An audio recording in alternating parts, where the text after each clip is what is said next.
What's going on, Soul Tribe? I salute the divinity in you, and welcome to my channel, Alchemist. Justin here, and bringing another little nugget to add to the Soul Tribe archive. And in today's video, I'm going to be talking about the sun in Taurus in the first house. And look at the sun. I think this is a dope place for the sun to be. But when you talk about the sun is the soul that's fueling the body. This is the divine part of the human mind. This is that part of you that really just wants to build, wants to create, wants to express. The sun is can build leadership and inspire. It's an important part. Everyone usually knows what their sun sign is.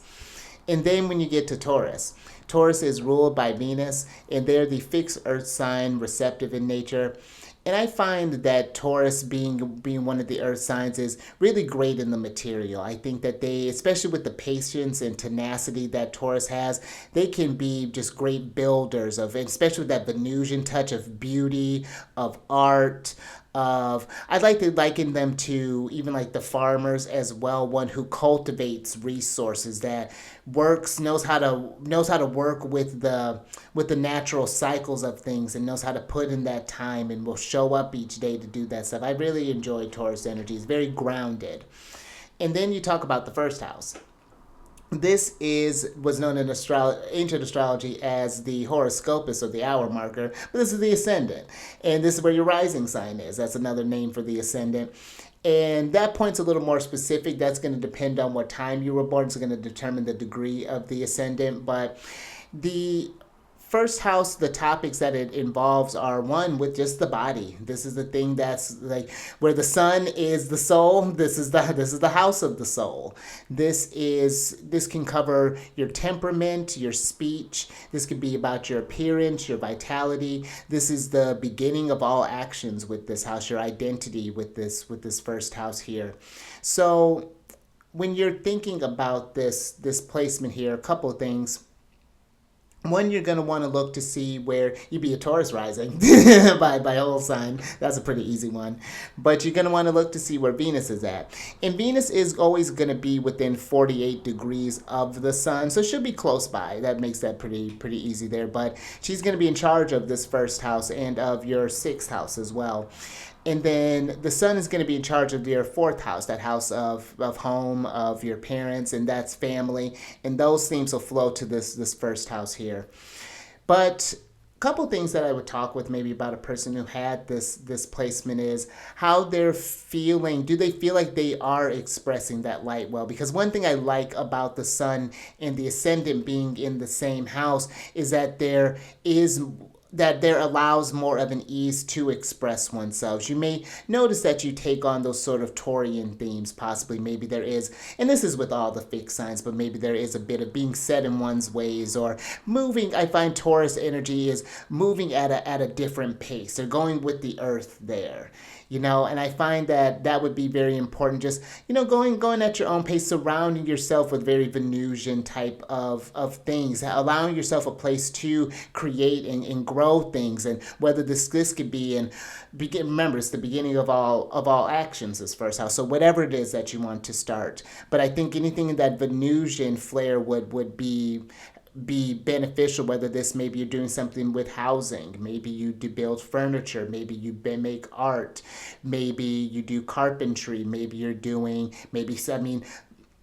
Taurus rules the throat, so maybe you're a singer, possibly, maybe you do like opera, maybe you do whatever that might look like. I could see that having a very kind of, again, a very nice voice, I think, with the Taurus, with the sun and Taurus there. But there would be this way of expressing oneself, I think, and I mean like that vision of you, that highest version of you that you see.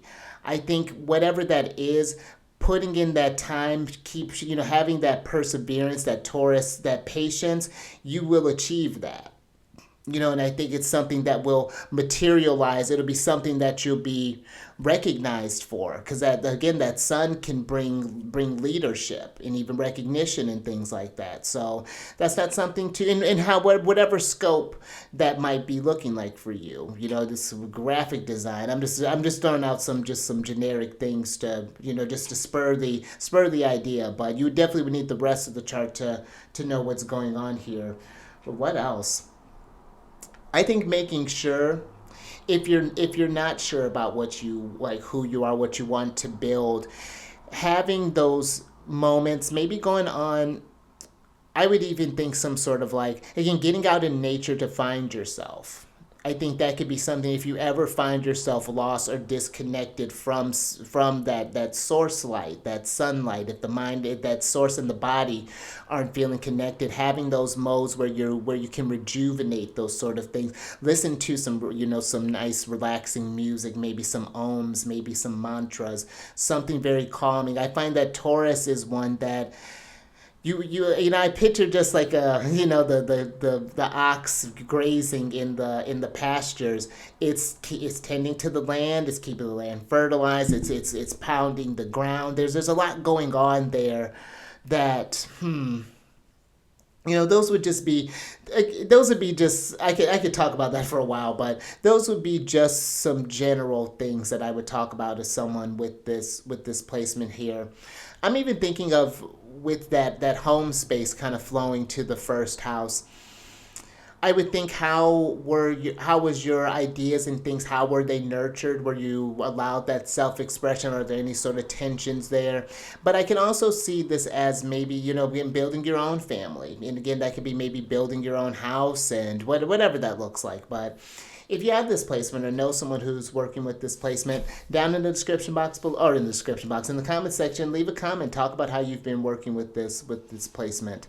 And if you want to work with this more, maybe this got you thinking about some things, like, oh, I never thought about doing things like that, or if you want to, further express your chart and the abilities and gifts that you have available to you. Down in the description box is a link with the way to contact me. We can discuss the different services that I have and go from there. And if you also, on this channel, if you want to work with the weekly transits, Uranus has been going through your first house for a while here. It's finally going to get ready to change signs here soon. But if you want to keep track of what's going on with the celestial news, I do weekly videos that come on every Mercury day, which is on a Wednesday.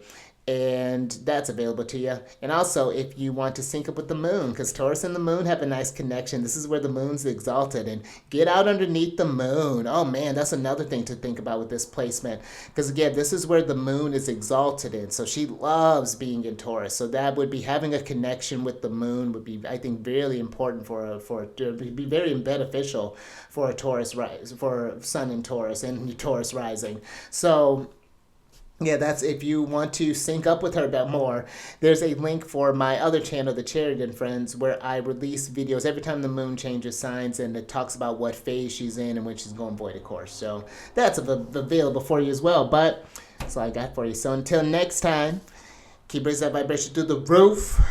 Stay mindful out there. And I will catch you on the next one later.